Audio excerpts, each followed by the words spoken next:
like to I'd like to thank very much Emil, David, and Stephen for organizing this talk this evening, and also thanks to everybody who's joined online. So the title of my talk is The Lotus in the 21st Century, Practical and Engaged Buddhism for the Modern World. I'm sure everyone can imagine in their minds a lotus flower floating tranquilly on the surface of the pond. Although perhaps in the UK, we're more familiar with water lilies than lotuses, whether through the paintings of Claude Monet or the many ponds and lakes where lilies thrive. Lotuses are harder to find here, although there are beautiful collections at Kew Gardens, Wisley, and other botanical gardens. Through this talk, I will explain the significance of the lotus, not just as a plant, but as one of the most important Buddhist teachings, which demonstrates how human beings can fulfill their own amazing potential and use the challenges of life to develop our inner resources. The lotus flower on the surface of the water is beautiful, but beneath the surface, its roots go down to the mud at the bottom of the pond. Without the mud, the flower would not flourish.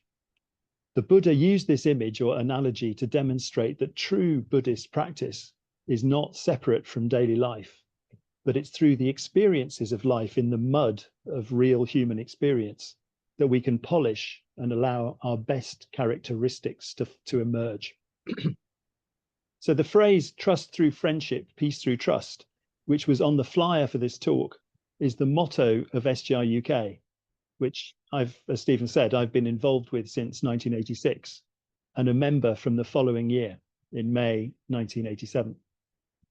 The short explanation of how I became involved with SGI and started practicing the Buddhism of Nichiren is that in 1986, on the May bank holiday, I was involved in a motorcycle accident and my right leg was very seriously damaged. The doctors said it would be a long recovery, and I felt very frustrated by the situation. A few months later, while I was aware that all my friends seemed to be doing exciting and wonderful things, while I seemed to be stuck at home with my mother waiting to get better, I met up with an old school friend, and it was his mother, Betty, who told me about Nichiren Buddhism. At first, I couldn't see how Buddhist chanting could help a broken leg, but she seemed confident that it would make me feel different. I was intrigued, and after she'd shown me how to chant the phrase Nam Myoho Renge Kyo, which is the core of the Buddhist practice and which I will talk about in more detail later, I tried to do this chanting meditation on my own. After a while, I realized that Betty was right. I was starting to feel different. I also recognized that I was lucky that the accident hadn't been any worse. I could have lost my leg, or I could have been killed in the accident. In addition to the chanting, I also found the philosophy of Buddhism to be very interesting, as it explained things about life and human beings and our relationship with each other and with the environment in a way which I found very accessible and also very profound. So most of my talk will be about the Nichiren tradition. But first, I'd like to mention something about Buddhism generally. So the person we call the Buddha lived around 2,500 years ago. Scholars can't agree about his exact dates because different traditions have different views, and he lived at a time before histories were written down. He was born in Lumbini, in what's now southern Nepal. He was the eldest son of a chieftain or king called Shuddhadana, the leader of the Shakya clan, whose region was located in the foothills of the Himalayas. His given name was Siddhartha Gautama. He married a woman called Yashodhara, and they had a son, Rahula. Despite the comfortable existence afforded to him as a result of his birth, as well as the encouragement of his father that he would succeed him as the leader of this clan, the Shakyas, 4 different encounters led him to wish to give up his secular life as a prince and instead to resolve the question of human suffering. So the first encounter is said to have been when he left the palace and encountered a man withered by age. On another occasion, he saw someone who was suffering with illness. A third time, he saw a corpse. And these three encounters led him to realize that when we're born, every single one of us is prone to the processes of aging, sickness, and death, and that these can cause us to experience profound suffering, either because of how these apply directly to ourselves, but also because we see people we love affected by them as well. The fourth and final encounter was that he met a religious ascetic, and this developed in the young prince the resolve to leave the palace and his family, embark on a religious life and attain enlightenment in order to resolve the question of suffering for himself and also for other people as well. So Siddhartha Gautama found a number of teachers who shared with him their respective practices, but even when he'd mastered what they'd taught him, nothing was sufficient to answer the questions he had. Nothing enabled him to feel the emancipation or the freedom which he was searching for. After a period of practicing several disciplines, which were very severe in their effect, he became emaciated.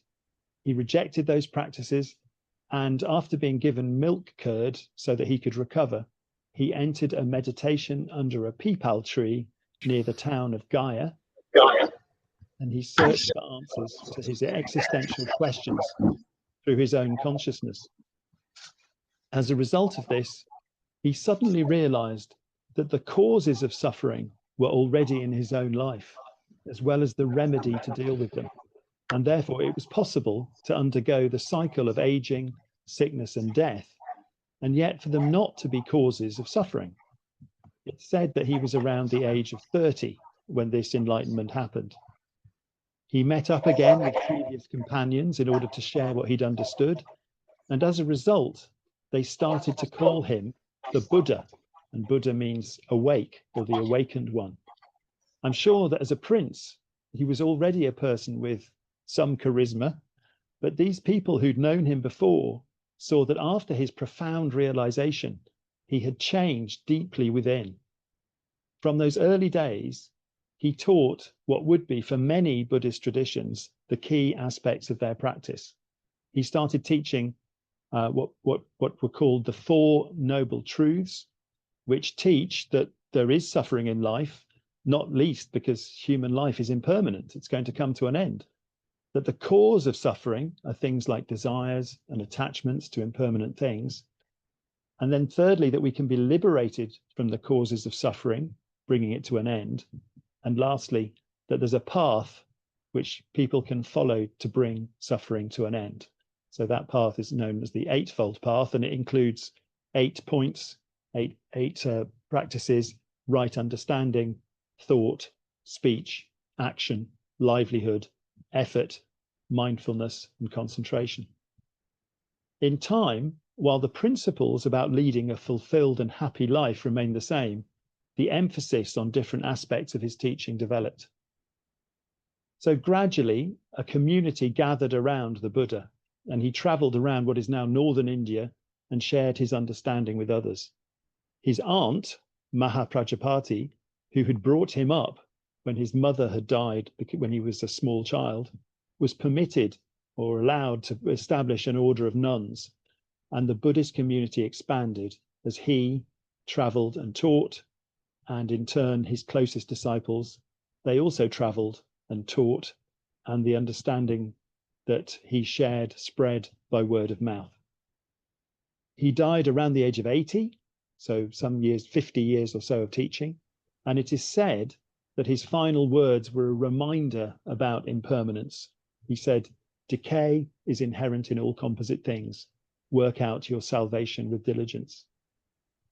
His closest disciples gathered at what was called the First Buddhist Council in a place called Rajagriha, and they collected and compiled the Buddha's teachings, and they each shared what they had heard the Buddha teach. And it's for this reason that every Buddhist teaching or sutra starts with the words, "This is what I heard." An important thing that the Buddha taught was that his followers should follow his teaching or the Dharma, not him as a person. he said, "The teachings and precepts I have expounded to you shall be your teacher." It's also important to note that it was a few hundred years after he died that the sutras started to be written down. It's said that the first collection in writing was the Pali Canon, which is a language similar to Sanskrit. The Pali texts are central to the tradition known as the Theravadan Buddhism. So for a few hundred years, all the Buddhist sutras were only transmitted orally from person to person. After his death, the Buddha's teaching spread across Asia, usually because of merchants and others traveling along trade routes like the Silk Road.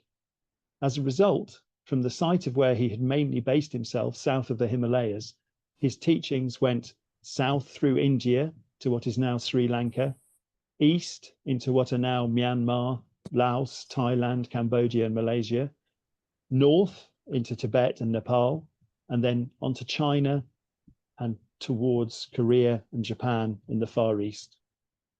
The influence of Greek culture introduced the practice of creating statues of the Buddha, and often the features of the statues were based on the characteristics of that particular culture, with features demonstrating an ideal according to that ethnic group. And as the teachings and the different aspects of the sutras had been passed on, as they took on different levels of significance, this resulted in the many different traditions we see around the world today. There is no one Buddhist patriarch or religious leader. Instead, we can see that each school has its own history and lineage. One sort of famous person in the world of Buddhism, the Dalai Lama, who has just celebrated his 90th birthday, for example, is the leader of one of 4 Tibetan traditions. And while he may be respected by people of other traditions outside of Tibet, he doesn't have any direct authority or influence over Buddhists of other schools. One development which occurred after the Buddha's death was the understanding of the importance of taking compassionate action for other people. This led to what is known as the Mahayana tradition, where people following the Buddha's teachings, known as bodhisattvas, were not only practicing for their own enlightenment, but were helping others on the way as well. This contrasted with what was perceived as a more conservative personal practice, which perhaps was more monastic and reclusive, compared to the outgoing approach of the Mahayana schools, who felt they were emulating the Buddha's original spirit of working among the people for their salvation. The word Mahayana means great vehicle, implying that more people can reach enlightenment through the compassionate bodhisattva practice of taking away other people's suffering and replacing it with something positive, not least joy. One of the key Mahayana teachings is the Lotus Sutra. And this is where I'll concentrate on how this teaching was adopted by the 13th century Japanese reformer Nichiren, who used this teaching to create the philosophy and practice of the SGI, Soka Gakkai International, which I am a part of. So, the Lotus Sutra. It's a long text. The English translation is in 28 chapters and is around 320 pages long. It's said to express the teachings which Shakyamuni was sharing in the last part of his life. And rather than responding to the questions of people he met, which is the approach of the earlier sutras, it seems to be his opportunity to express his enlightenment directly. There are a number of parables in the sutra, many of which have become quite famous, even outside Buddhism. There's the parable of the burning house, the parable of the jewel in the robe, and the parable of the excellent physician. There are others as well. But the important thing is that it describes a teaching or a law or a dharma which will enable everyone who embraces it to reveal their greatest potential. This is referred to in the Lotus Sutra as the true aspect of all phenomena, and the sutra describes its various attributes. Unfortunately, the sutra only says what the law is like. It doesn't say what it actually is. Nevertheless, as Buddhism spread across Asia, and particularly as it traveled across China and towards Japan, the Lotus Sutra was seen as one of the most important and significant teachings, not least because it taught that the potential for enlightenment exists in every single person, men and women, rich and poor, educated and non-educated, and so on. Understanding of the Lotus Sutra particularly developed in the 6th century CE, thanks to a Chinese Buddhist thinker known as Tiantai, or sometimes Chi, who studied and lectured on the Lotus Sutra, including in the imperial court. He analyzed all the Buddhist texts that existed in China and concluded that the Lotus Sutra was the most important because it showed a means for people to transform the way they lived based on what he called the 10 worlds and to reveal their highest and most enlightened selves. Tiantai developed the idea of these 10 worlds as not just being places described in the sutra where people lived, but as attributes of human behavior which we're all capable of manifesting. So hell, which previously was thought of as being a place underground, a place of imprisonment, for Tiantai, hell was the furious rage that we can experience when we are in despair. Similarly, hunger is a state where we want more and more, not just of food, but to achieve all our desires. Anger is the ego-based state of feeling superior to others, and animality is where our interactions are based on instinct rather than wisdom. We also have the reasonable, rational world of humanity and the short-lived rapture of when we achieve our goals and how wonderful it is to feel that. Then those are the 6 lower worlds, as they're called, and then there are 4 higher worlds where we make effort to improve ourselves, known as learning and realization. And then lastly, we have the 2 highest worlds, the world of bodhisattva, where we take compassionate action for the benefit of others, and then Buddhahood, where we're revealing the inherent qualities of the Buddha, which would otherwise be hidden away, latent in the depths of our lives. So these qualities are particularly the enlightened wisdom, compassion, courage, and life force of the Buddha. So Tiantai's analysis of the Lotus Sutra provided us with this understanding of the 10 worlds, but still didn't explain exactly what the law of the Lotus Sutra was. So the Lotus Sutra and Tiantai's commentary on it carried on its journey east through Korea and then on to Japan. In 13th century Japan, the person who would later rename himself Nichiren, which translates as, into English as Sun Lotus, was educated in a Buddhist monastery, and he was keen to resolve the contradictions which he saw among all the different Buddhist traditions in Japan at the time. There was the Zen school that said that enlightenment was to be found through silent meditation and not in the sutras. The Pure Land school said it was possible to be enlightened in one's next life if one put one's faith in the Buddha called Amida, who lived in a paradise in the West. And other schools had their own practices and their own theories. For Nichiren, however, the most important aspect was that no school seemed to be providing ordinary people with a way of overcoming the sufferings of daily life. So through his research, he realized that of all the sutras, the one he found the most useful was the Lotus Sutra. He took its title, Myoho Renge Kyo, and added the prefix Nam, or Namu, which means devotion, to it at the beginning. And he said that if people chanted this phrase, it would enable them to draw out their inherent Buddha state and transform their sufferings into enlightenment.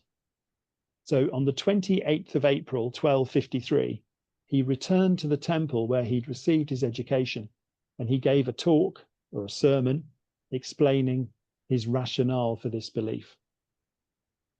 So I'll take just a moment to give the background to the meaning of this phrase, Nam Myoho Renge Kyo.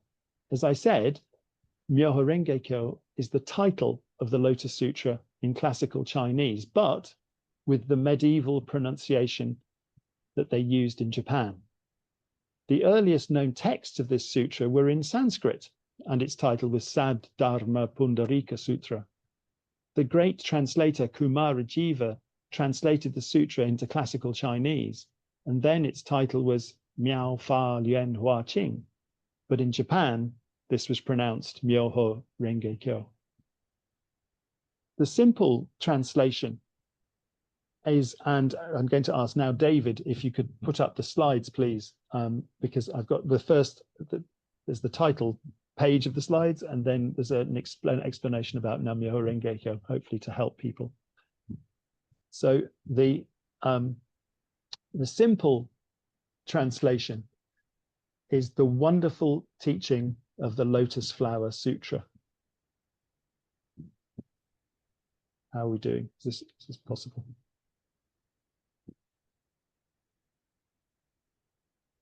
Oh, great. Good. It's coming along now.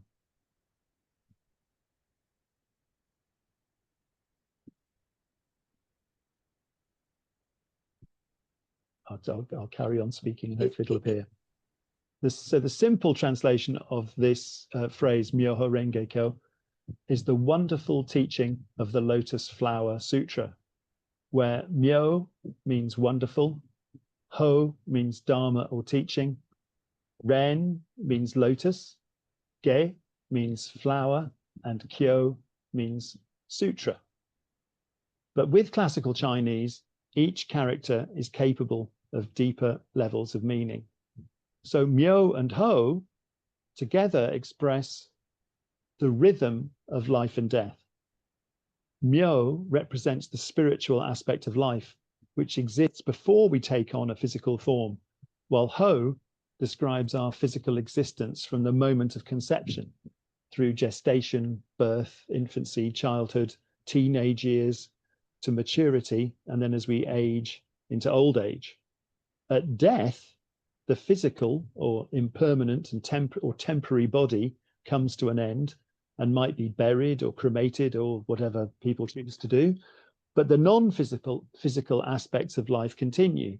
So our life continues somewhere in the universe without a physical form until later our non-physical life is ready to take on a new manifestation. So we are before conception, Myo, and then while we have a physical body, we're in the state of Ho. Wonderful, David, thank you.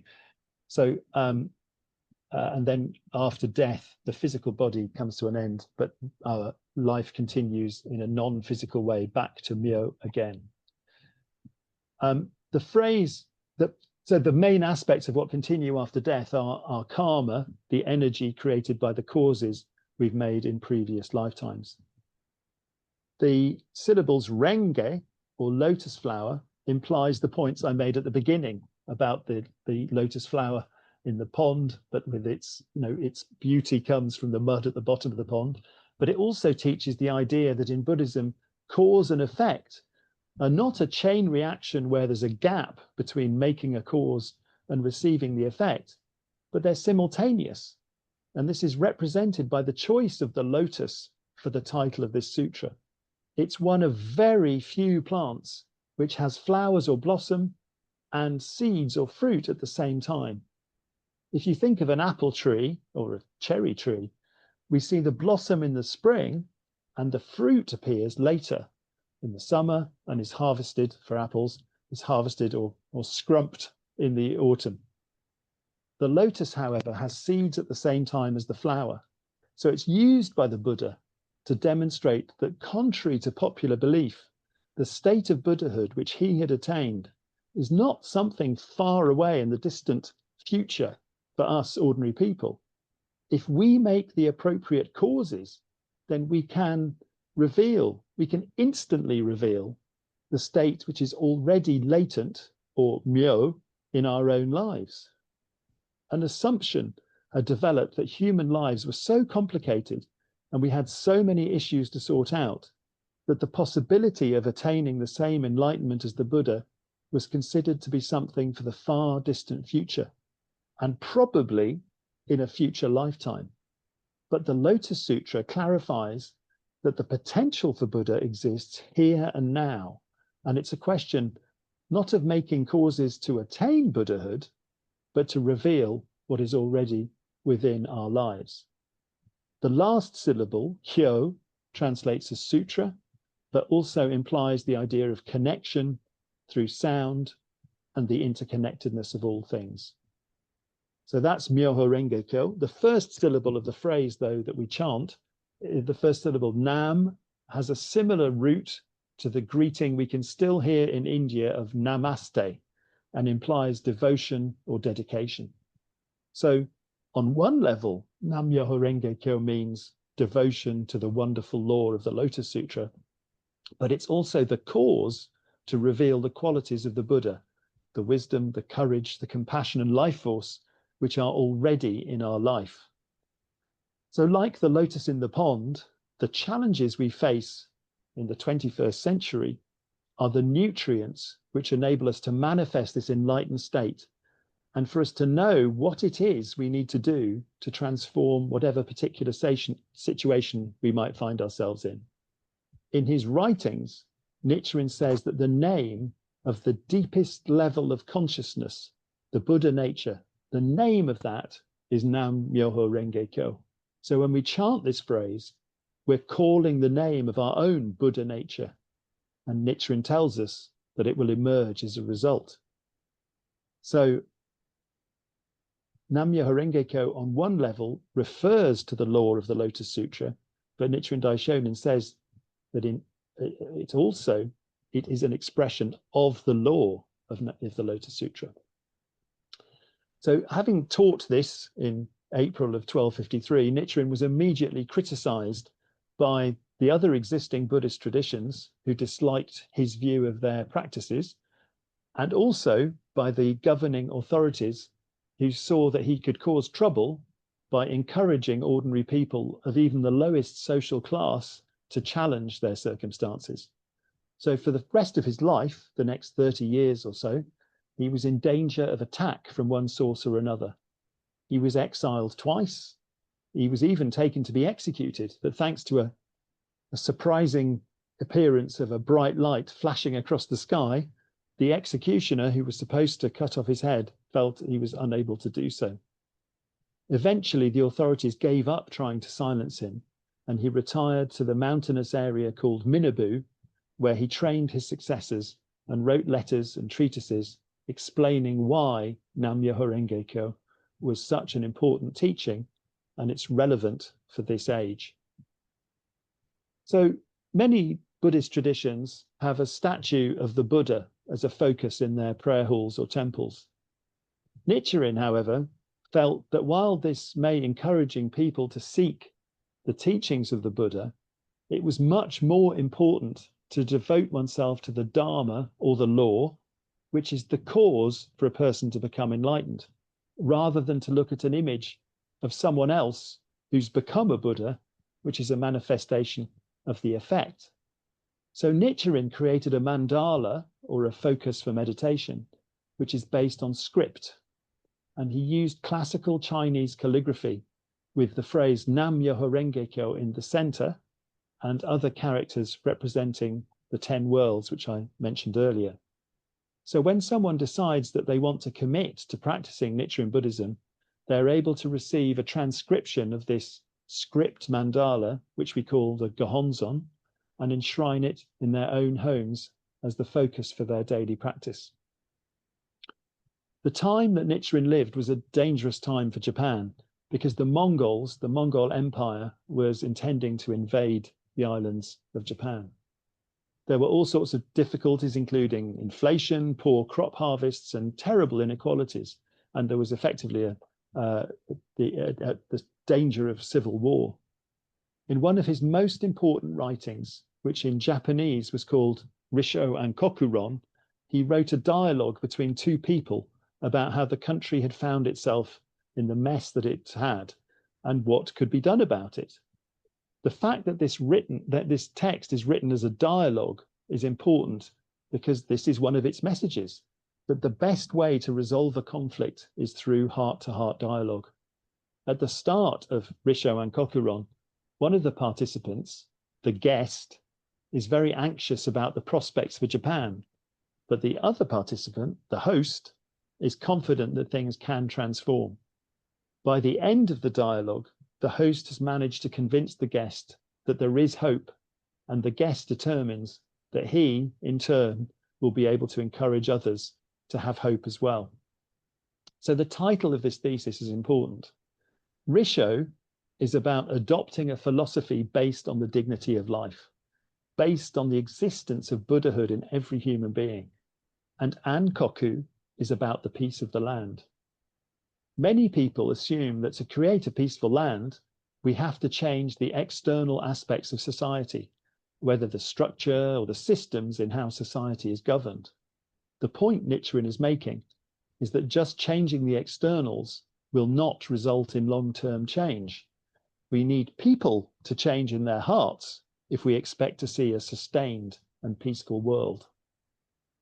The other things that are particularly important in this writing are that Nichiren talks about prayer and inner transformation. So David, the next two slides, if possible, have two short quotes from this writing. Regarding prayer, Nichiren urges people not just to be thinking about their own situation, but to open their awareness of other people and the land. The important passage on this is where the host says, thank you, since we've got it here. If the nation is destroyed and people's homes are wiped out, then where can one flee for safety? If you care anything about your personal security, you should first of all pray for order and tranquility throughout the 4 quarters of the land, should you not? So this implies a broader prayer which takes into consideration other people. But the most important aspect for Nichiren is the inner transformation of each individual, each person discovering their own Buddha nature, the source of limitless compassion, wisdom, courage, and life force. So the next quote, please, in the dialogue, Nichiren has the host express it in this way. So with there's a bit of background beforehand, which is why the therefore is in square brackets. Therefore, you must quickly reform the tenets that you hold in your heart and embrace the one true vehicle, the single good doctrine of the Lotus Sutra. If you do so, then the threefold world will become the Buddha land. And how could a Buddha land ever decline? So thank you for the quote. So put it simply, the core of this doctrine is that the world experiences conflict based on what Buddhism calls the 3 poisons of greed, anger, and foolishness.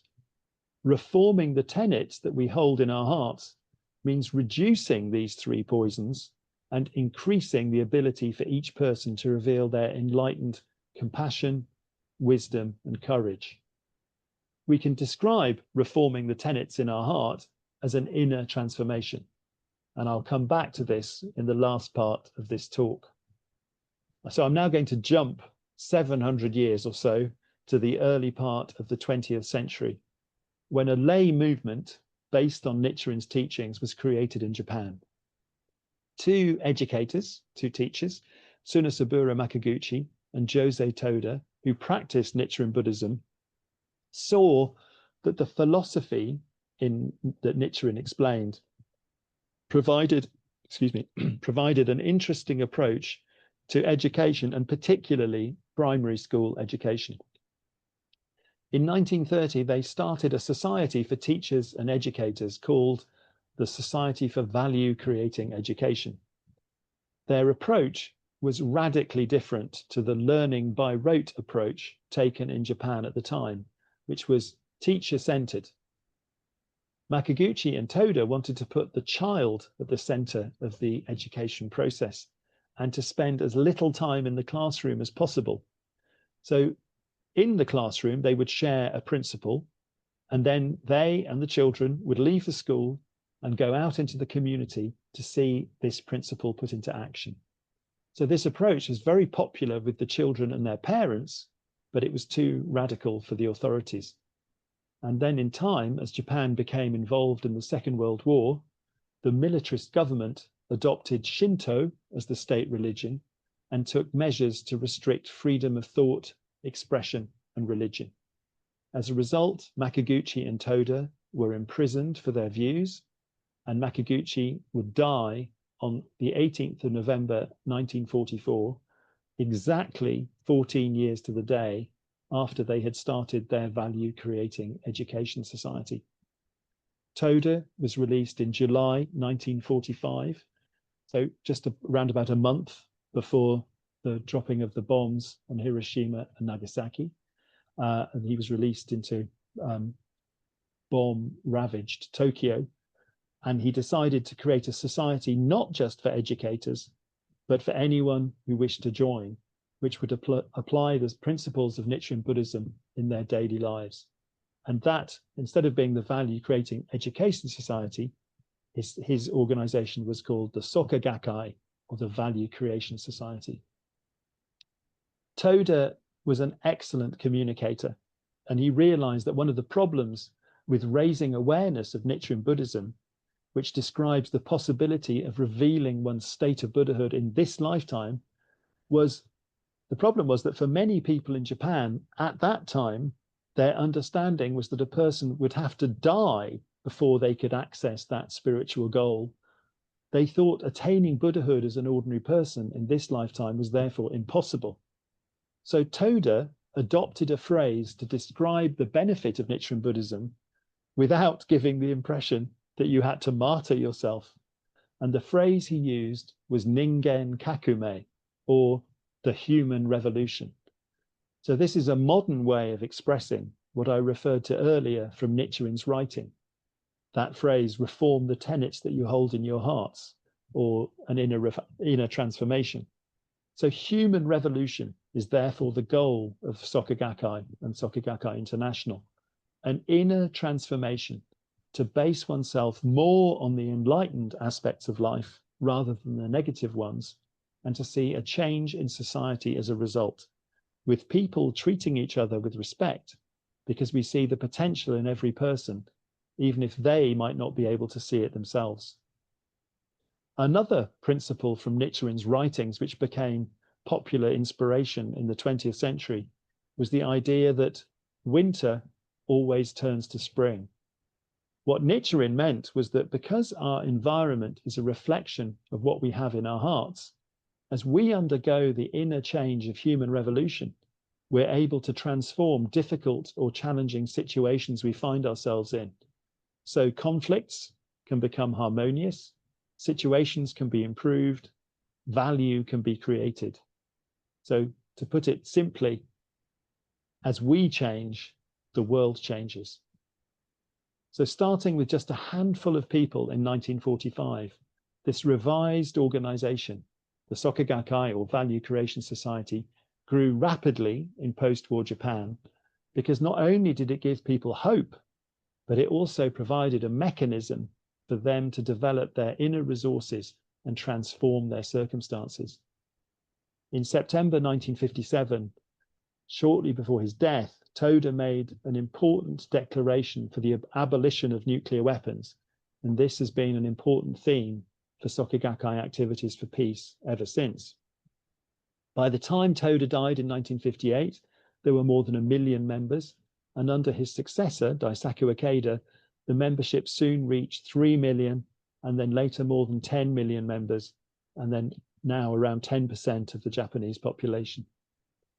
Through the 60s and 70s, with the opening up of opportunities after the war, many young Japanese traveled and settled in different countries, and there are now Soka Gakkai members in practically every country you can imagine, although in communist countries and Muslim countries, where there are restrictions on sharing religion in those places, there are often there are restrictions. In 1961, there were 8 Soka Gakkai families in Europe, and today we have around 165,000 members of the Soka Gakkai across 37 countries in Europe. Soka Gakkai International is the umbrella organization which supports the different organizations, and each country organization is completely autonomous. So Daisaku Ikeda, who as the president of SGI led the organization starting in Japan in 1960, and he continued providing guidance and encouragement up to the point of his death in November 2023. And he was an advocate for peace, who established an education system from kindergarten to university known as the Soka, or Value Creating School System.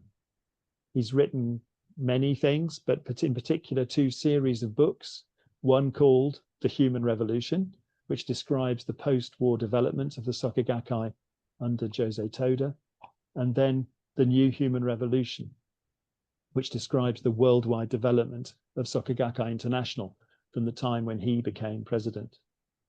Writing about the process of human revolution, Daisaku Ikeda has said, yes, thank you, David, a great human revolution in just a single individual will help achieve a change in the destiny of a nation, and further will enable a change in the destiny of all humankind. He's also developed the 3 strands of peace, culture, and education as the activities which Soka Gakkai members could participate in to demonstrate the inner change they'd experienced as a result of their Buddhist practice. And various institutions he's founded include Minon, which arranges cultural exchanges both to and from Japan. One example for the UK is that the Minon has a long collaboration with the Royal Ballet, taking productions to Japan.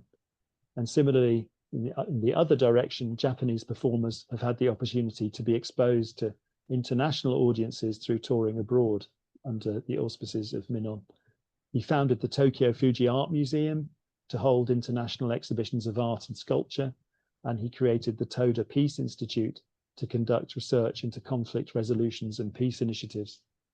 He engaged in dialogues with many thinkers from around the world, including from the UK, the historian Arnold Toynbee, the astronomers Fred Hoyle and Chandra Wickramasinghe, and others who became UK citizens, like the nuclear physicist Joseph Rotblat, and some who were born here but moved away, like Hazel Henderson. Many of these dialogues have been published in book form. On visits here, he's met 2 UK prime ministers at Downing Street, as well as meeting Princess Anne, the Princess Royal, and he also met the King when he was the Prince of Wales. That meeting took place in 1994. The dialogues that were always an opportunity for Ikeda to build bridges with thinkers from different traditions and to seek ways forward together to resolving the issues facing humanity today. For 40 years, from 1983 to 2022, Daisaku Ikeda wrote a peace proposal aimed at the United Nations, as well as civil society organizations and also individuals, showing how Buddhism has something fresh to contribute to resolving global issues. Every one of those 40 proposals referred to nuclear weapons abolition and other themes, including education, particularly for girls and women, as well as human rights education and environmental concerns also. Ikeda contributed to the creation of what were called the Millennium Development Goals and then the Sustainable Development Goals. A number of points suggested by Ikeda were adopted by the UN and included in the SDGs. SGI has been a partner with the International Campaign to Abolish Nuclear Weapons, ICAN, since soon after its creation in 2007. And the 2 organizations together created an exhibition called Everything You Treasure, showing what individuals can do to encourage the abolition of nuclear weapons. ICAN was awarded the Nobel Peace Prize in 2017, the year that the Treaty on the Prohibition of Nuclear Weapons, or TPNW, was adopted by the UN. And to date, 73 states parties have ratified this treaty. In Europe, there's a small number, but importantly, the Vatican or Holy See, Ireland, Austria, Malta, San Marino have ratified the treaty, and Liechtenstein has signed it, but not yet ratified it. SGI has collaborated with the Earth Charter International to create a wonderful exhibition called Seeds of Hope and Action, which highlights the challenges with climate change, the climate emergency, and gives examples of what individuals have done and can do to tackle what is the most significant existential threat for us and the planet. We launched this exhibition at COP26 in Glasgow, and it's been shown since then in many places around the UK. We continue to raise awareness of human rights education on the principle that if people are unaware of their human rights, how will they know when they're being breached and what they can do about it? We're advocating for legislation around autonomous weapon systems, sometimes called killer robots, and also for appropriate action to limit climate change in line with the UNFCCC goals as discussed at the various COP conferences. So I've given you the history and development of Buddhism from the Buddha 2,500 years ago through the tradition of the Lotus Sutra up to the lay movement, the SGI, Soka Gakkai International, which around 15,000 people in the UK are members of. I'd like to finish by just saying, what does it mean to practice Nichiren Buddhism in the SGI? It starts with our own daily practice and our own human revolution. I earlier explained about the meaning of the phrase Nam-myoho Renge Kyo, and this is considered to be the most important part of the practice. We sit alone or with others, looking at the mandala, the Gohonzon, which people can receive, and we repeat this phrase over and over again. So we chant Nam-myoho Renge Kyo, Nam-myoho Renge Kyo, Nam-myoho Renge Kyo. How long do we chant for? It's suggested that we chant to our heart's content, which, if we're lucky, may mean 5 minutes, but it often means a longer period of time. Nichiren also recommended 2 sections of the text of the Lotus Sutra, and so we have a short ceremony, which we do in the morning and the evening, where we read those passages and then we chant the phrase Nam-myoho Renge Kyo for as long as we feel able, followed by some silent prayers which acknowledge the treasures of Buddhism, the Dharma, the Buddha, and the Sangha, and the teachers we have. And then we make a determination for world peace and to achieve the goals which we feel are important to us as individuals. We also remember those people who've died and who we still hold in our hearts. The practice, as I said, can be done on one's own or in a group. At our national centre, Taplow Court, near Maidenhead, we have a hall with a capacity of 500. And when that is full with people chanting in unison, it certainly makes an amazing and wonderful sound. Nichiren taught that there are 3 aspects to the practice of Buddhism: faith, practice, and study. Faith means to believe that we have the potentials of the qualities of Buddhahood in our lives. So I've mentioned them before: courage, compassion, wisdom, and life force. And that as we develop our confidence in these qualities, the more we can draw on them in our daily lives.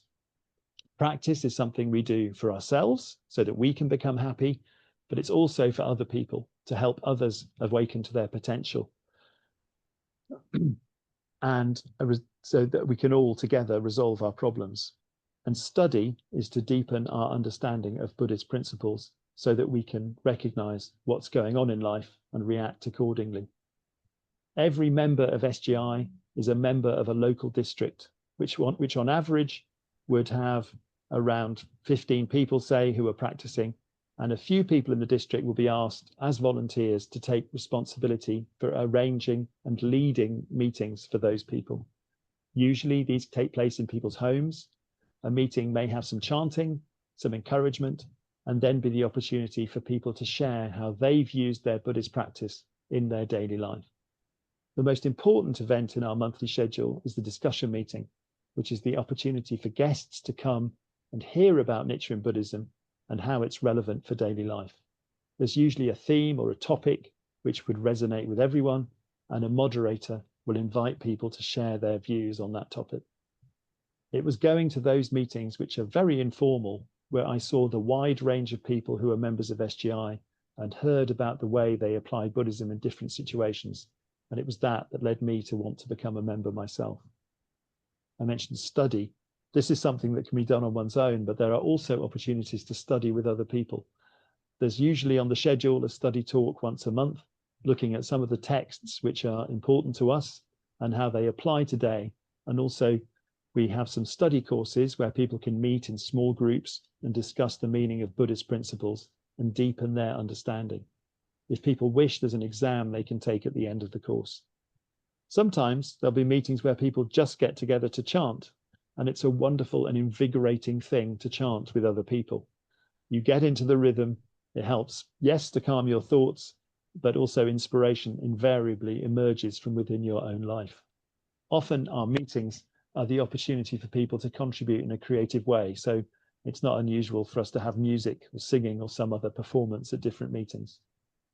I hope you can see from what I've described that all this goes back to the points that Nichiren made in his writing Risho and Kokuron. We pray for the four quarters of the land, dialogue to encourage others and be encouraged ourselves, and inner transformation or human revolution, which affects not only ourselves, but also the world around us. So SGI members not only contribute to our meetings, but many people also support the issues which are important to us, such as caring for the climate or ridding the world of nuclear weapons. We're encouraged to make a positive contribution to the society we're part of and show actual proof of our Buddhist practice in our daily lives. At the start, when I mentioned the title of this talk, I invited you to have an image of the lotus flower in your mind. I hope you can see from the last 45 minutes or so that Nichiren Buddhism is not just about meditating or navel gazing, but it's about engaging in society and increasing the number of people who can be the lotus in their own community, doing their human revolution and contributing to a peaceful, harmonious and compassionate world. So thanks again for the invitation to do this talk today. I hope that this is a useful introduction to Nichiren Buddhism and the SGI, and I'd like to pause now so that there can be some time for questions. Thank you, and I'll hand back to Stephen. Thank you, Robert. Very useful tour of Buddhism to start with, and then more detail about Nichiren Buddhism in general and Soka Gakkai in particular. Thank you. You'll notice that Annie has very cleverly raised an electronic hand. I trust the rest of you wishing to ask questions will follow her example. Annie. Oh, hello, Robert. It's nice to hear you talk. Could you speak up a bit, please? I'm deaf as a post. Can you not hear me? What's this? Is that better? Infinitely. Oh, right. Sorry. Yes, I think I missed something that the when Toda and Magaguchi were doing the child-centered teaching. I couldn't quite see the link between the good idea of the children learning the concept and then going out on the street to see it in practice. Couldn't see the link between that and Nichiren's teachings.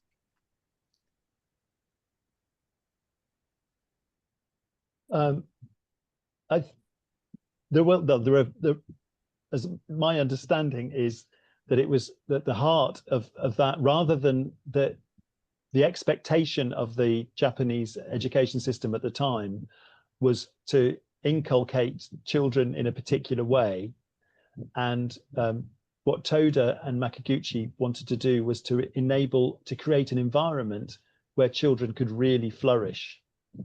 So, I mean, there's a lot written about value creating education. And so in this talk, I just really hinted at it, but it's really the idea that, you know, rather than going into a school as a teacher with the view of this is what we want to put in these children's heads, it was an approach of, well, how can we really encourage people to learn and to be excited about and curious about study, rather than just being sponges that can be filled with the thoughts that an increasingly militarist government wanted to put into the heads of those people. So there's a lot more that can be said about that, but that's broadly what as I understand it. I hope that helps. Thank you. More questions, please.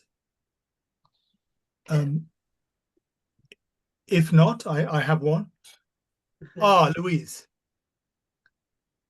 Hello, hi.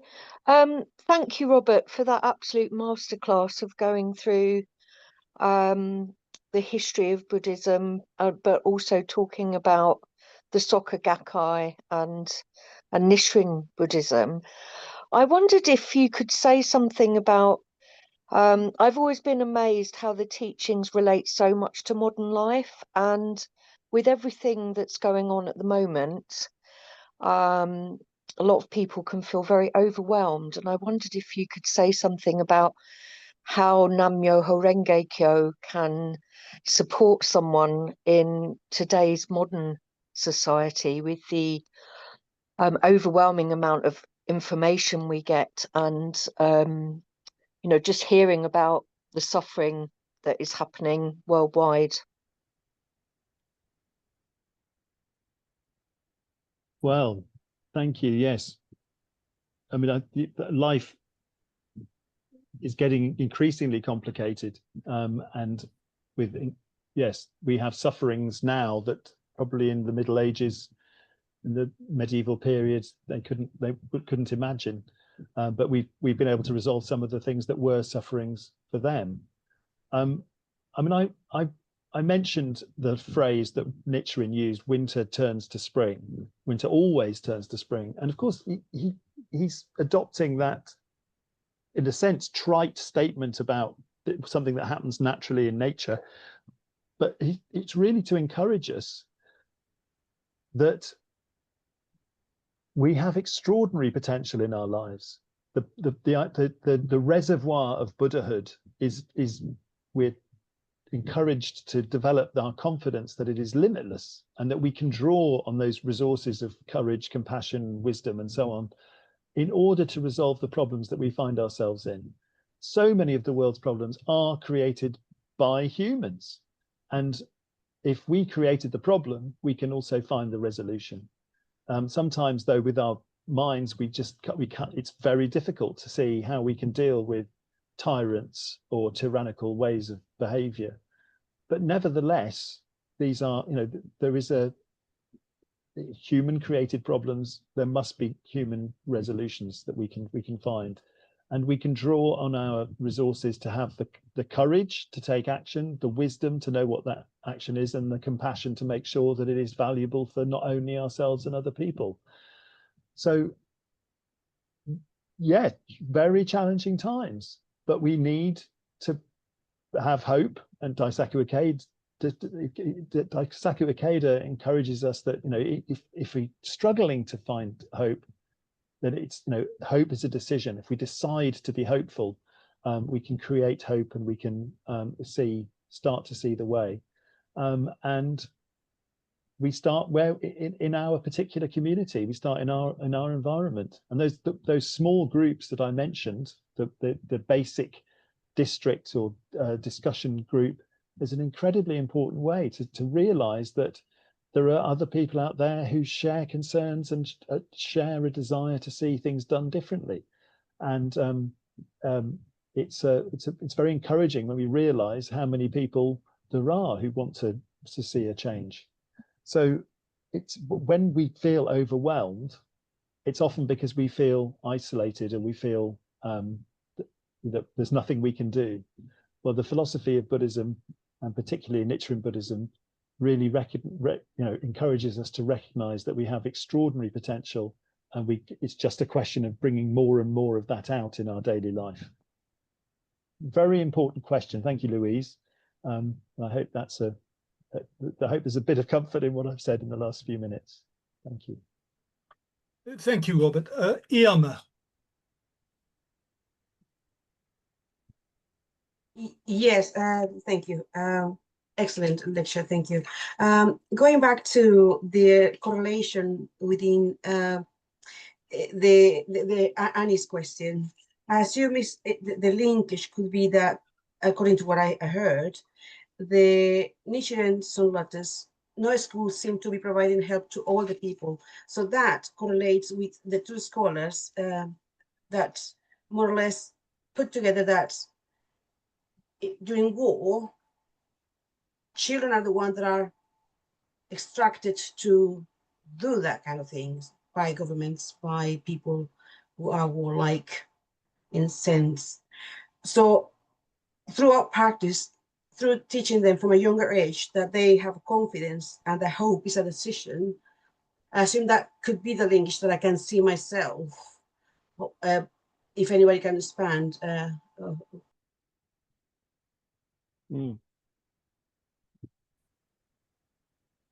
If that makes sense. Yeah, yes, no, I think that's right. Yes. I mean, children are so important. And it was, I think, again, just to emphasize, it's the really making a contrast between, just a one-way process, which particularly the danger of that when it's in a time of a militarist government where they, we know that unfortunately children in Japan were being raised to be warriors for the emperor. And unfortunately, there were people who threw their lives away, literally as kamikaze pilots and in other ways for the war machine at that time. And what Makiguchi and Toda were doing was trying to find a way where people could expand their awareness and their curiosity to learn the process of learning and enjoying learning at a time when there was an expectation for them to be formed and shaped in a way which was not about the child's best interests.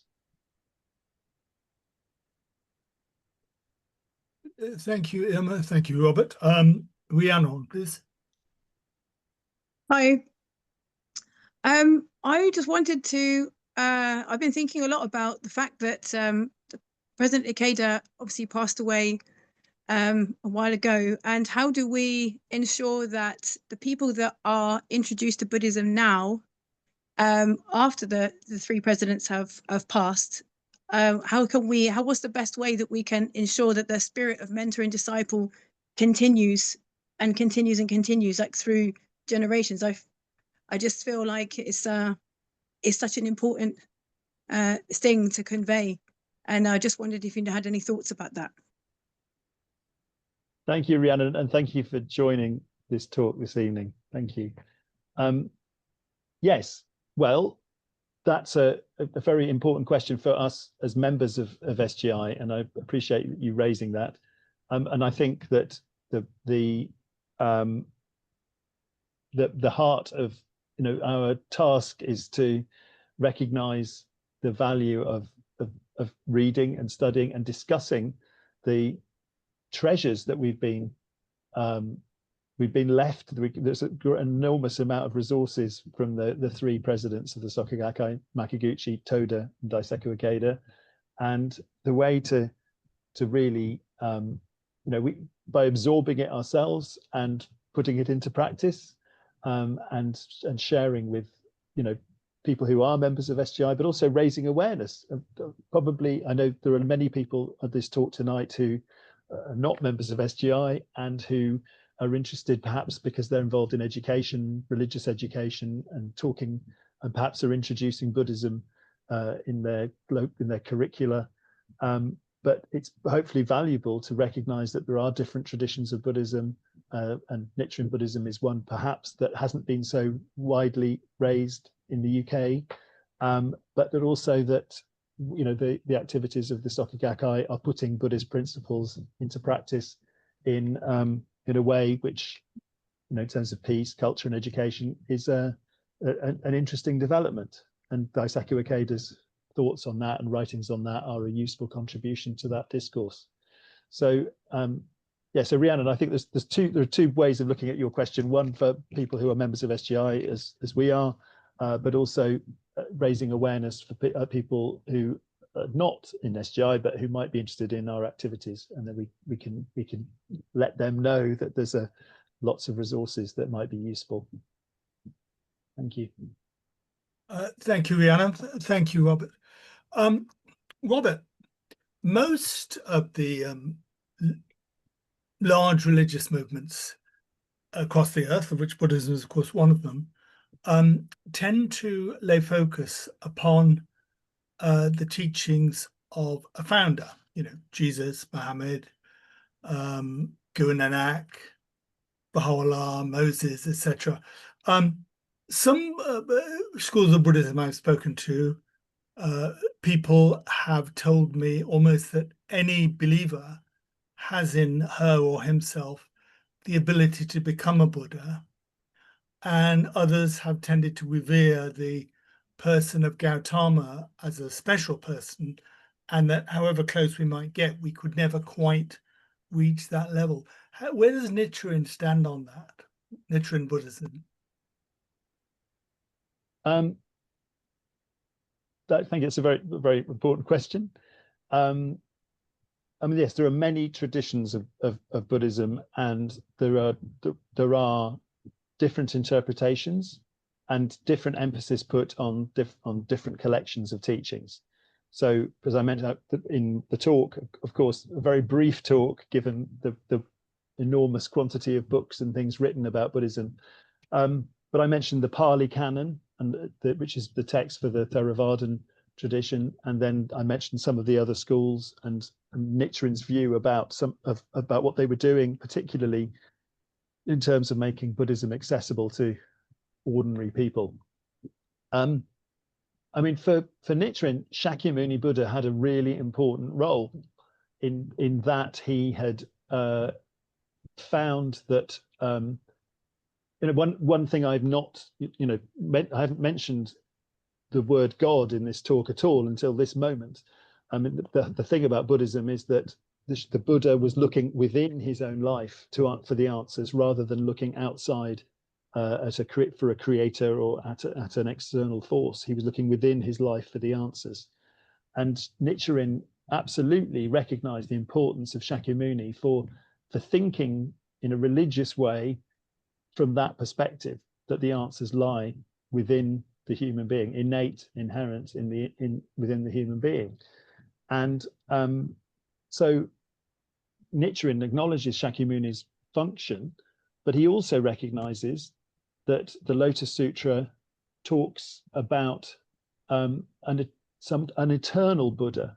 Chapter 16 of the Lotus Sutra talks about where Shakyamuni implied that he had not just become a Buddha for the first time at the age of 30 outside the town of Gaya, but that in fact the quality of Buddhahood, or the state of Buddhahood, was something that had been in his life in previous lifetimes. Buddhism talks about this rhythm of cycle of life, and lifetimes in the past, and in the future there'll be lifetimes too. So the Lotus Sutra implies a kind of an eternal Buddha, which is beyond the living person Shakyamuni. And that's something which is very important in Nichiren Buddhism, this distinction between the historical figure of Shakyamuni and the eternal Buddha, which we can, in a sense, we all have within our life, which is what is taught in this through the Lotus Sutra, and then Nichiren's interpretation of it. So I mean, I sometimes think I know it's dangerous to make comparisons between different reformers in different traditions, but I mean, I think there's a bit of a similarity in terms of what Martin Luther did for the Reformation in Europe, and what Nichiren did for the Reformation of Buddhism in the East, in that he sort of stripped away ritual and ceremony, and to an extent the sort of the distance that had started to appear between the teachings of Buddhism and ordinary people, and took it right back to principles which meant that ordinary people could access the teachings and have a practice which they could fit into their daily life. So that's why Nichiren Buddhism is puts emphasis on Nichiren's explanation and his reformed view of the teachings, rather than us going back to having statues of the Buddha in our practice. I hope that helps. Perfect. Thank you very much indeed. Dr. Ian,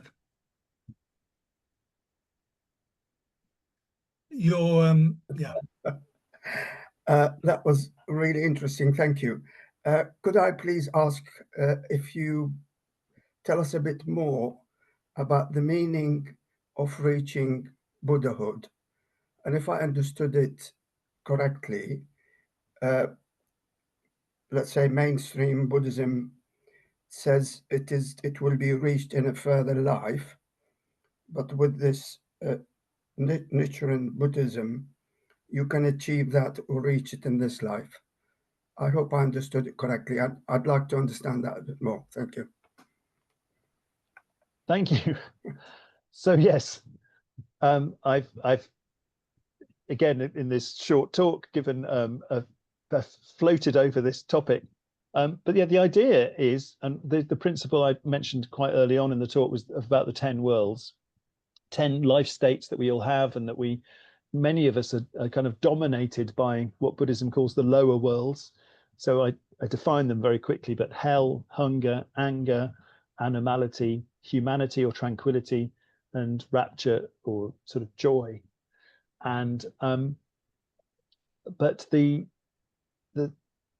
higher worlds include the world of the caring, compassionate world of the bodhisattva, seeing suffering in other people, doing what we can, to recognize it and then to take it away, but then replacing it with something positive. And then the idea is that we also have this life state and this potential of Buddhahood, where we can not just ordinary wisdom, but enlightened wisdom. We can reveal that, and courage and compassion, again, very profound level of that. But so the idea is that these things are in our lives, and it isn't about becoming a Buddha, it's about revealing these qualities in our daily lives. And so that is, I know, I'm aware that some traditions of Buddhism find this very difficult, because their view is that it's not possible to reveal Buddhahood or attain Buddhahood in this lifetime. So there is a distinction, but you'll find that in most major religions there will be some interpretations that some will believe one thing, others will believe another, and yet still based on the teachings. But the idea is that revealing something that we have in our lives, which it can be expressed in really recognizing, being hopeful, being optimistic, being courageous, standing up, being convinced that there is potential in our lives that we can reveal. I mean, it doesn't make us immortal. It doesn't make us not have problems, but it means that when a problem emerges, we have a fighting spirit to determine to tackle the problem, to use our resources, and to reveal it. So I'm aware that it's I don't have feelings. I certainly don't feel I'm a Buddha when I wake up in the morning, but by the time I've got down and done my morning celebration of my life, which is what I think of when I'm doing the Buddhist chanting in the morning. When I'm chanting Nam Myoho Renge Kyo, celebrating the Buddhahood that's in the universe, Buddhahood that is encapsulated in the mandala that I'm looking at, and the Buddhahood that I'm trying to draw out in my life, then even though I see that there are problems and challenges in the world, I have hope, not a naive hope, but I have hope that there's something I can do by taking action in my environment, in my community, in my daily life. And so the Buddha in daily life is something that we are encouraged to look for and to see how we can encourage it in other people. So it's not that we sit in the lotus position with our legs crossed and we float off in a cloud of loveliness and disappear into some transcendental state. It's not that. It's that we engage in our lives, but being more caring, more compassionate, more wise, more courageous, and that chips away at the problems that there are in life. So it is a spiritual thing, but it's a real thing as well. It's taking action and uses those qualities of dialogue and a broad-mindedness, which enabled us to see a transformation not only of ourselves but of other people. Thank you. Thank you very much. Penina, please.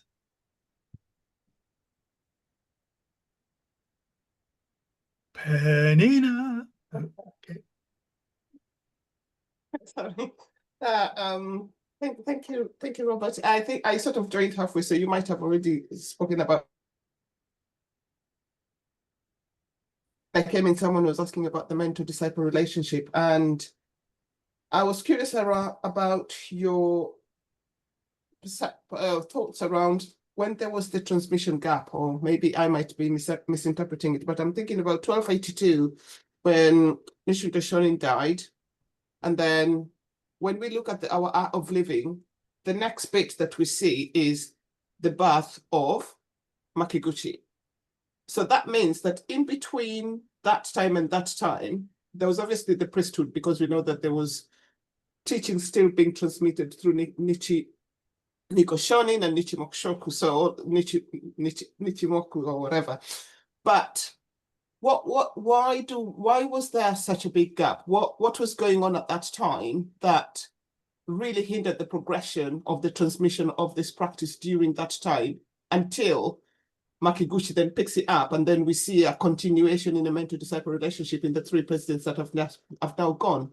And how, especially now with Sensei gone, how do we, as a people, and I know one of the ways that Sensei perhaps could have dealt with making sure that the transmission continues is by taking it out of Japan, so that it became a global movement rather than just something that was centered there. But why was there that gap there at that time, and what was going on there? I was just a bit curious. Thank you, Penina. I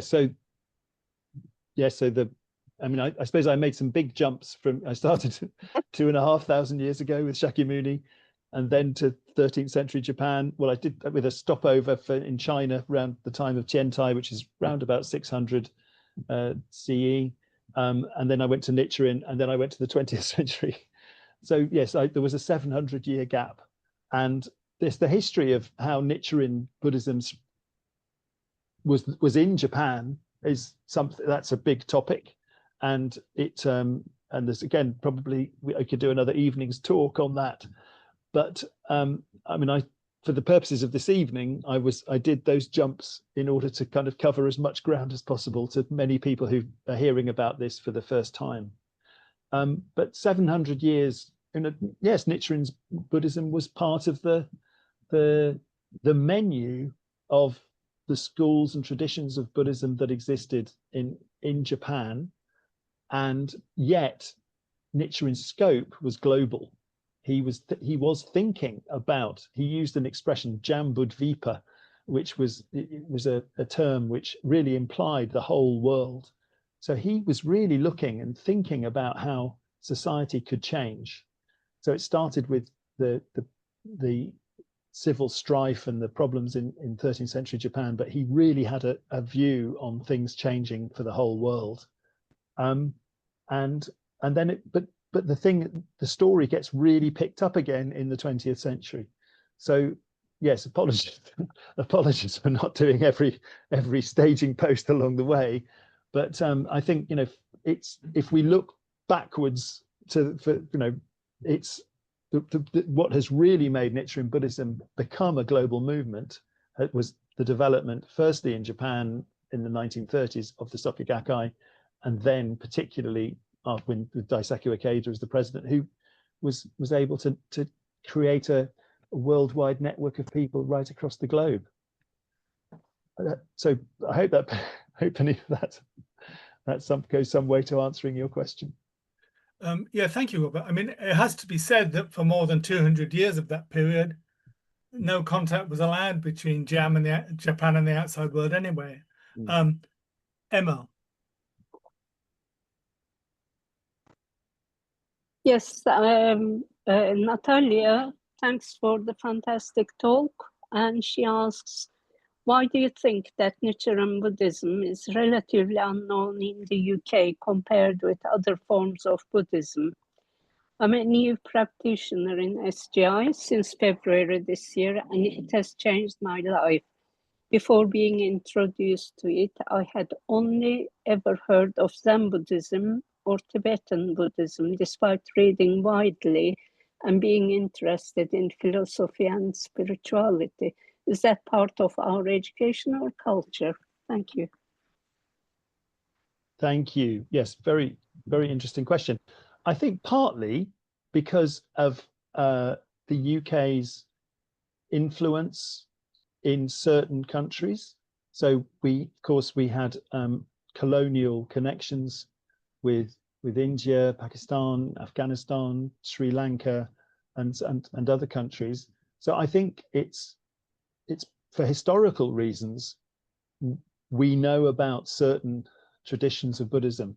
In the UK, there are two ethnic groups which particularly have strong connections with different traditions of Buddhism. So we have through the Gurkhas and the Nepalese, we have large communities in the UK, and they have a Buddhist tradition. Sri Lanka is a largely Buddhist. There are pockets of other faiths there as well, but many, a majority Buddhist community, which is very distinct as a Buddhist tradition. So I think it's not surprising that we have awareness of particular traditions. I think in the particularly in the 60s, Dr. Suzuki's book Zen Flesh, Zen Bones became a very popular book introducing Zen thinking. Even Jack Kerouac writing the Dharma Bums there were different aspects of culture where Buddhism was introduced. But I think Nichiren Buddhism spread. It's a slow burn, but the pioneers of Nichiren Buddhism. I said in the 1960s there were 8 families in Europe, so a very small number. But I also said that it's now grown to over 160,000 across the European continent. So in a relatively short period of time, there's been quite a development, and it started with people, the diaspora of people coming from Japan, people traveling here to work or study, and then gradually people who were native in a sense to Europe, or people from other countries have come into Europe practicing Buddhism, and so it's developed. But my hope is that the point you make, that you'd heard about Buddhism and other traditions and other strands, I hope that in the future people will also become aware that Nichiren Buddhism is part of that. There's an umbrella organization called the NBO, or Network of Buddhist Organizations, and not every Buddhist tradition in the UK is part of the NBO, but many are, and SGI has been part of that for over 20 years. And so we're active in the inter-Buddhist world, participating in that, and also with other, in the interfaith way, as this event tonight is an example. So hopefully in the future, when people want to know about Buddhism, they will also become aware that SGI is on the menu, and that is something that people can explore. And if they wish to practice with us, that's wonderful. But if they want to look at us and out of curiosity and then go away, that's also fine.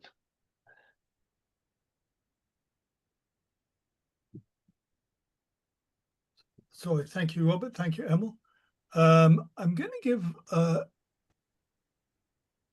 preference to Shireen from WOMB, she, they. I'm a 1 myself, but Shireen, fire away.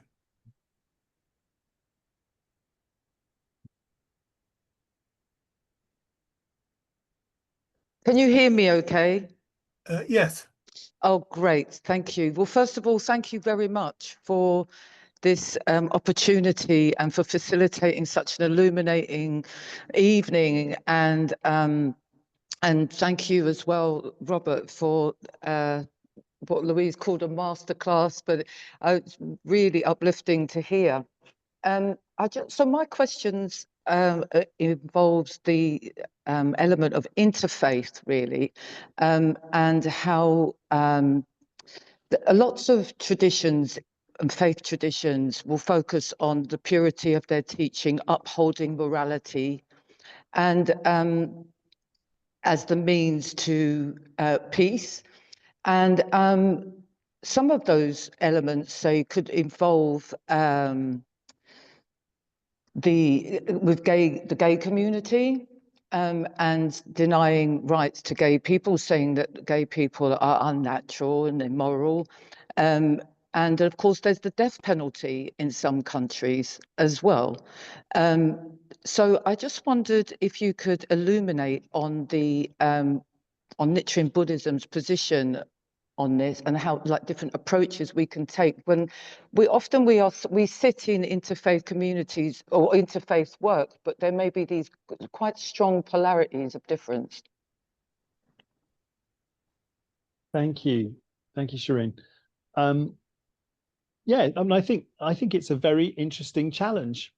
To, you know, people of faith usually, you know, have strong views about what they believe and why they believe in a particular thing. And it's very interesting to sit in a room, even a virtual Zoom room, with people who perhaps have different beliefs. But I think that it's incredibly valuable to, you know, again, I've referenced the writing. I've used its Japanese title, Risho and Kokuron.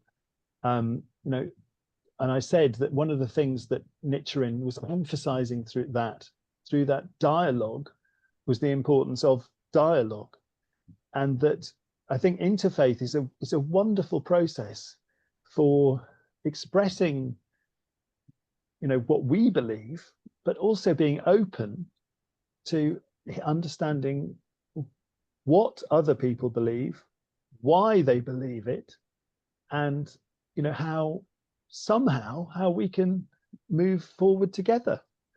You know, the world, I think I love the fact that the world has people of different shapes, sizes, beliefs, types.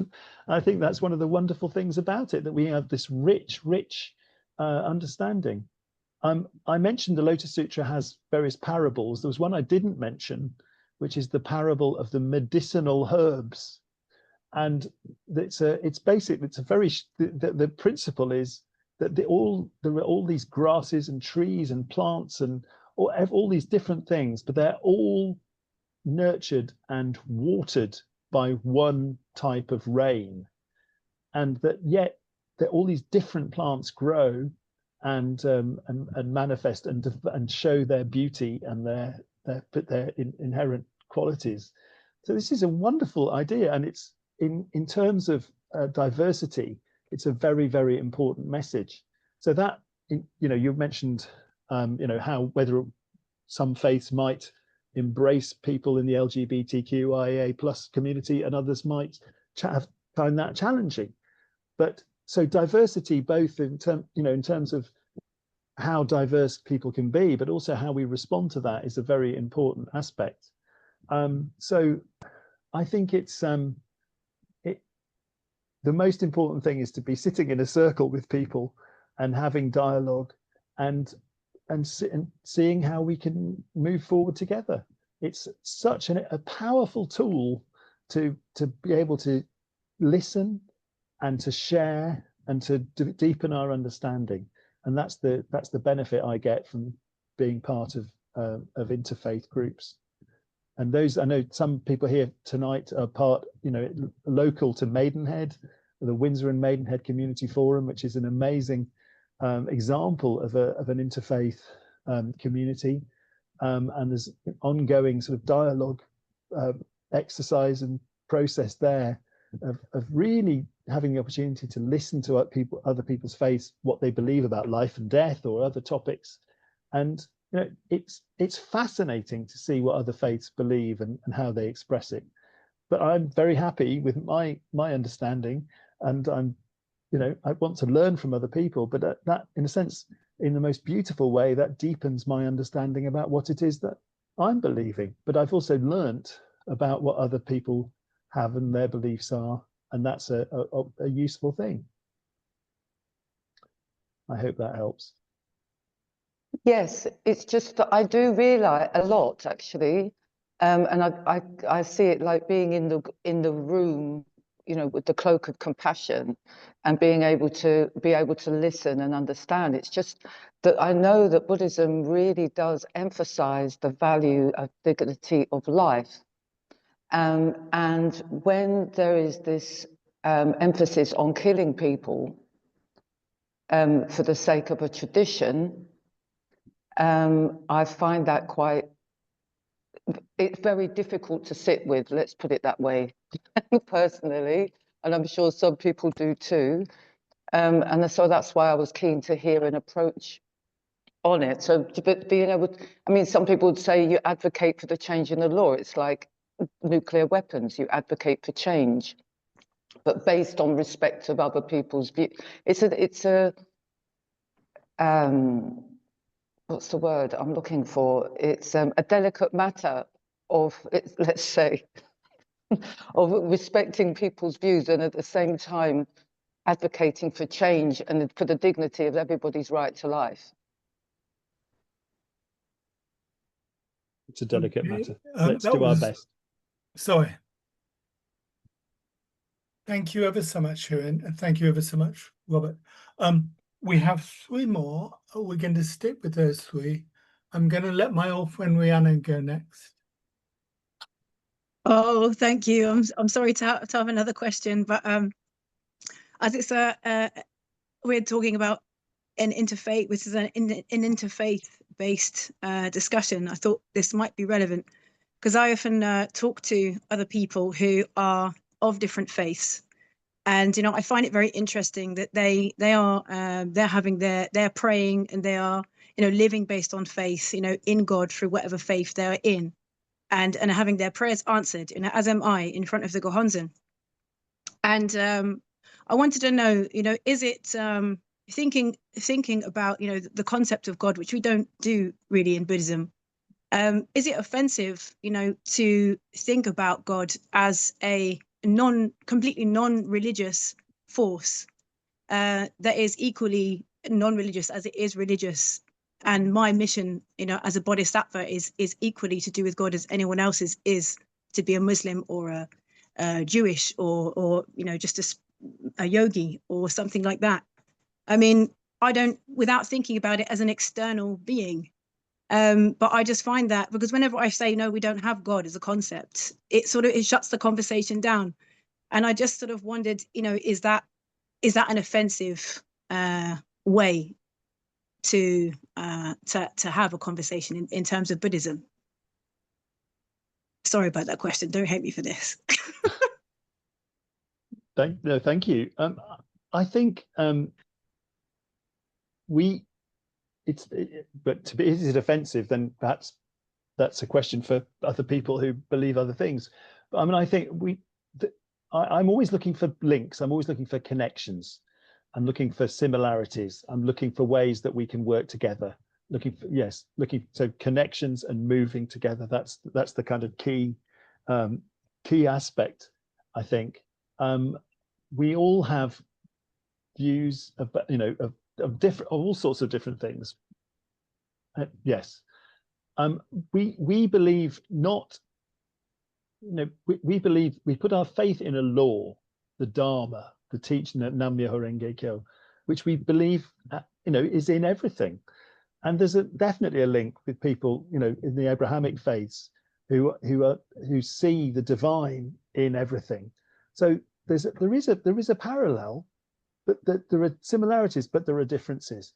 And I think it's never offensive if you sit down and you explore and you open-heartedly ask people to explain what it is that they believe. And I think that's the way forward.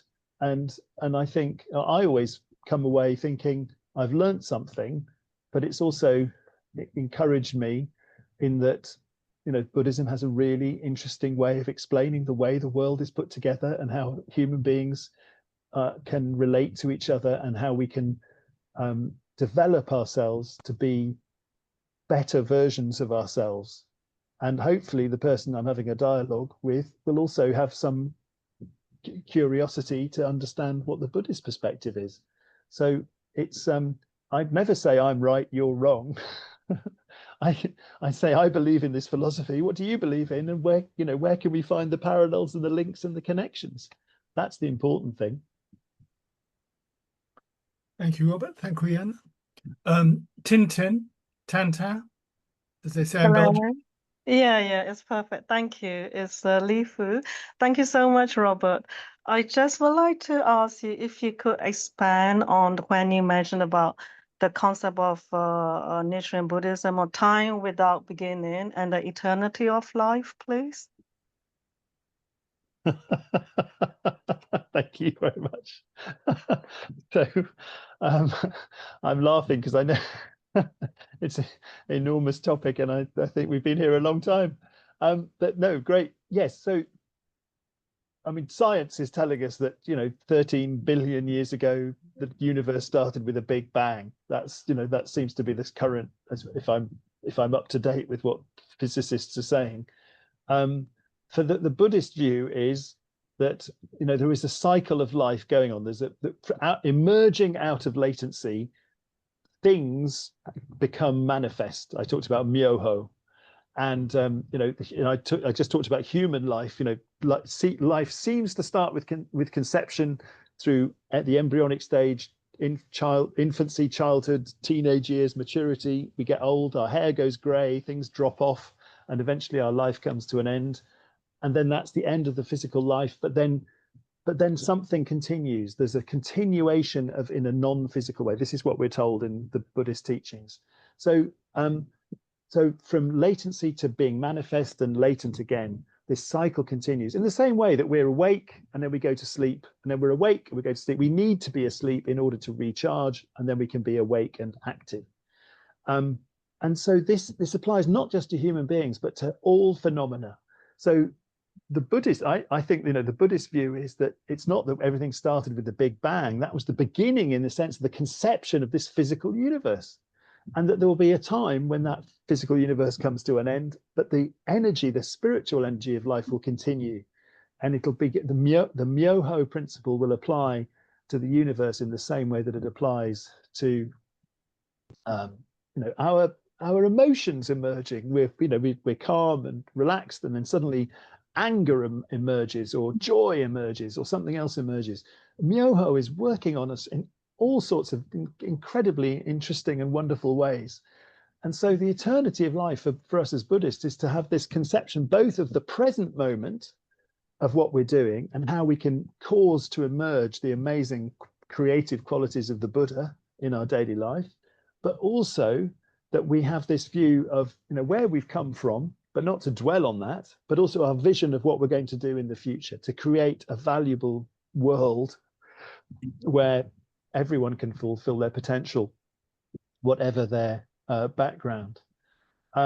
So the important thing for me about the eternity of life is this present moment, and how we can use this present moment to be the best versions of ourselves that we can possibly be, and not dominated by the three poisons: greed, anger, and foolishness, but on those positive, enlightened qualities that I've said: wisdom, courage, compassion, and life force. That's a short answer for an enormous question. Thank you. Thank you very much indeed. Another Robert. Robert, how you doing? Hello. Oops, where's my microphone? 1 second. Apologies about that. It's not really a question. It's just really following from what Harrap mentioned. I'm actually a trustee for one of the interfaith groups, Brighton Hove Faith in Action, and I purposefully went out there and became a trustee because of the fact that, as someone highlighted previously, Nichiren Daishonin's Buddhism and Soka Gakkai International is not particularly well known. It's now becoming more well known because of the activities and because of the face that we're doing and getting involved in these activities. I'm also part of the staff network faith group as well, interfaith network. So what I would say is for people out there is to actually do get involved. And as Robert says, it's really good to actually listen to other people's perspectives. And as an openly gay man, this particular branch of Buddhism and this particular faith has no issues with whatever gender, sexuality, gender identity you happen to be. And so it's quite good to have those discussions with those people of faiths who do have those challenges. And the whole key thing for me is about the dialogue as well. So I just wanted to reiterate what Robert was saying about that, and about the importance of dialogue and the importance of being the face of a faith that doesn't have those limitations, doesn't have those barriers for individuals in life. So yeah, it wasn't really a question. It's really just to reiterate what Robert was saying as part of someone who is part of a multi-faith group. Thank you very much, Robert. Thank you. Well, friends, I would like to thank you all very, very much. And before I do, you'll want me to thank Robert very, very much for his exposition and the way he dealt with your questions, which was excellent. You also wouldn't want us to let you go without reminding you, or telling you for the first time if you were late at 7 o'clock, that the Southeast Faith Forum exists in order to encourage people to understand each other's faith positions. And this lecture happens usually on the second Thursday of every second month, every odd month, July being an odd month, number 7. So the next ones are September and then November. And we would like very much if you would provide Emil will tell you how to do it, with your email, either if you would like the transcript of Robert's talk and the subsequent discussions, and or, which we hope also, you would like to come to future meetings, because without dialogue, the earth that's in a parlous state is going to be an even more a parlous state. So the more we learn from each other, the more we learn that we have more in common than we have things that divide us, the happier we should be. Emil.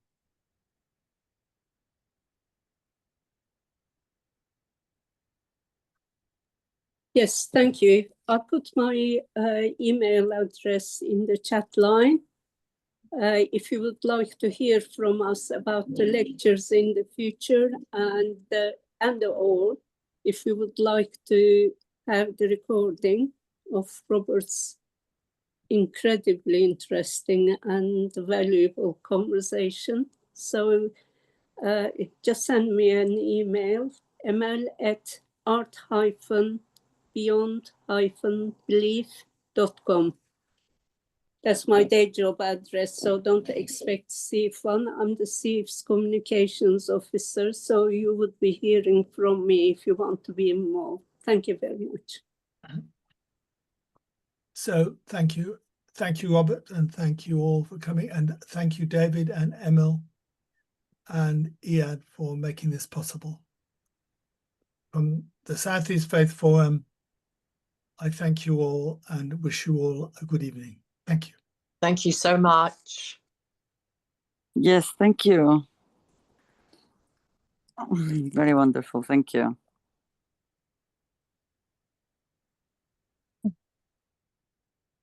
Thank you very much. That was so insightful. Thank you very much. I'm inspired. Thank you. Thank you very much. I will. I'll get onto your email. So. Thank you. Much appreciated. Awesome. Thank you so much for your kind-heartedness and opening up this forum to us all. Really appreciate it. Thank you.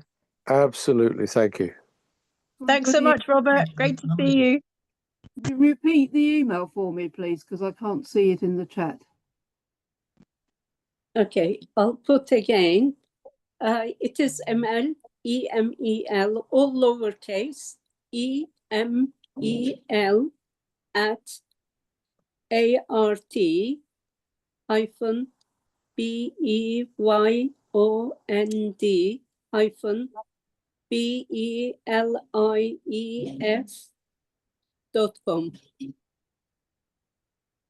Thank you very much. You're welcome. This was amazing. Thank you for organising it. I shall definitely want to come to the one in September. It will be, there will be a Jewish speaker. Rabbi Rene Fertzel from Maidenhead Synagogue will be talking about Judaism and his take on it. Fabulous. That'll be interesting. Look forward Wonderful. to it. Yes, we would love to see you again. Okay, I'll join your mailing list. Thank you so much. Thank you. Thank you. Thank you. Thank you. Bye. Bye. Thank you, everyone. Thank Bye. you, Rob. Thank you, Robert. Thank you, Robert.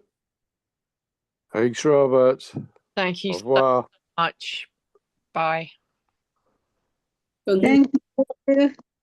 Bye-bye. Thank you so much, Robert and everyone. Thank you. Good night. Good night. Thank you very much. Really enjoyed that. Thank you. Thank Southeast you. Kent. Thank you very much. Thank you, Shirley.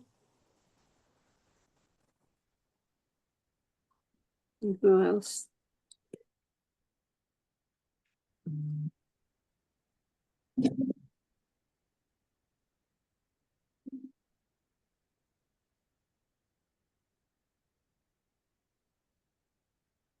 I must apologize. I had to cut the entries at 99. 7 people were in the waiting list, and I couldn't allow more. We weren't expecting more than 100 people wanting to hear you. Obviously, you were very popular. Do you have a limit of 100 then? It looks like we need to look into that. We weren't expecting being over 100, unfortunately. So we are going to look into that for the future conferences. On the other hand, a lot of those people appeared after an hour. So yes, but still they came, didn't they? Well, yes, but they didn't hear very much. Anyway, I have been corresponding with many people who couldn't get in. I'm going to send the recording to them. Very good. Okay. Okay. I hope the rest of you don't mind if we're talking shop. Were you reasonably happy with the way it went, Robert? Yes. Yeah. Well, and I know I was pleased that the SGI network responded. so yes, we couldn't have coped with the whole 155,000 in Europe, I have to say. So that's across the Europe. subset who did respond were very positive. Yes, thank you. Good.